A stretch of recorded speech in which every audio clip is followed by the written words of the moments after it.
पूजा चालली, पूजा गोंडा लावायचं त्याच्यामुळे गणपती बाप्पाची पूजा करताय. आमचा आरू बघा कसा उभा राहिलाय, हाताची घडी तोंडावर बोट. अरे काय खायचंय तुला? नक्की का? आणि नारळ? नारळ पण खायचं? तुला देणारच नाही ते फक्त जे काम करतं ना त्याला देणार आहेत. आम्ही काम करतोय त्याच्यामुळे आम्हाला देणार आहेत, तुला नाही देणार. विचार बरं. बघ वडा, तुझा वडा पाव झाला ते आम्हाला देणार आहे, तुला नाही देणार. आम्ही काम करतोय त्याच्यामुळे आम्हाला देणार आहे, तुला नाही देणार. तू काय टेन्शन घ्यायचं काम करू नको बाबा. अरे तू काय टेन्शन घ्यायचं काम करू नको, तुला काय भेटणार नाही.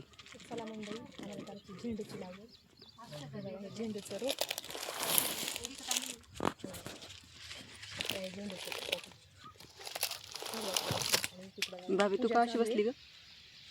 पेड्याची वाट बघते का नारळाची वाट बघते? नारळ बी पेढा बी साखर तिन्ही पण. तुझ्या नाकावर एवढे घाम आलाय, तेवढा घाम पुसणार. लय घाम आलाय, डेंजर. कामच येणार आहे लय आता. काम बसलंय. लय काम करते. काम करीत आहे. आजारी पडले का 15-15 दिवस घरी राहायचं आणि काय खायचं? आणि 15 दिवसांनी यायचं. काय खायचं? चटणी मिरची खायला खायची. काय चटणी नाही, मिरची नाही, मीठ नाही. बाजरी 2 कट्टे घेतलं ना. संपत आल्यात. परिवार लय मोठा आहे. हा ना. छोटाच लय नाही मोठा. मस्त माझ्या एवढाच आहे. 5 माणसं आहेत. मग माझी पण 5च आहे. मग तुमचा 1 किलो खात नाही लय. हा तेवढा आहे. मग ज्याची त्याच्या परिस्थितीनुसार. हा तर भाभी आता आजारी पडली का 15-15 दिवस घरी राहते. मी पण भाभीचं बघून येईना 15-15 दिवस घरी राहते. मी 1 दिवस घरी राहत नाही. ह्या आज 15वा दिवस उगलाय. हे बाई आज कामाला आली. मी पारतीशी दिवस भरते. मी काही घरी राहू शकत नाही. का आता माझी परिस्थिती लई हाड आहे. माझी पण तशीच आहे परिस्थिती बरं का. पण आजारी पडल्यावर तुम्हीच सांगा काय करायचं. काय करायचं? आठवड्यातून 2 दिवस तरी भरले पाहिजे ना, रडत कडत.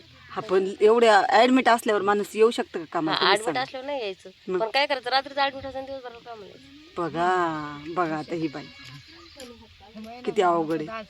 त्याला म्हणजे म्हणतात खरं आजारच बरा नाही झाला त्याला पाहिजे. म्हणतात खरं कष्ट. म्हणजे आजारच बरा नाही झाला पाहिजे. होतोय म्हणजे घरी ही काय राहिलं म्हणते? आणखीन आजार पण येतोय. कामाला आल्यावर माणूस चांगलं नाही होतं. तू काय म्हणती? ऍडमिट व्हायचं आणि दुसऱ्या दिवशी परत कामाला यायचं रात्रीचं. रात्रीचं Admit संध्याकाळी व्हायचं. संध्याकाळी कामाला यायचं. दिवसभर सॉरी दिवसभर काम करायचं, संध्याकाळी जाऊन सलाईन भरायचं. पण डॉक्टर लोक नाही ना तसं करते. डॉक्टर लोक दिवसाचं सलाईन भरतात, रात्रीचं नाही भरते. रात्रीच नाही रात्री नाव मी कधी ऍडमिटच झाले नाही. मला सलाईन माझं काही कळतच नाही. बघा आता कसे आमच्या भागाचं. एवढं दिवस गेलेत ना, पण मी कधी ऍडमिटच झाले नाही. हा ऍडमिट हा विषयच नाही. बघा काम करून खाऊन नॉर्मल डिलिव्हरी घरी. डिलिव्हरीच कशी टाकते. मग आता तूच म्हणजे एवढे दिवस गेले तरी मी ऍडमिट नाही झाले. तूच काय म्हणली?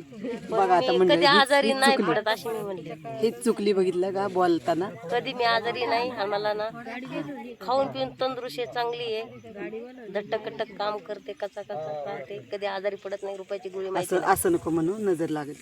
ग बस. तर बघा कसे वेटिंगला बसले सगळे आणि पियाडा खायला.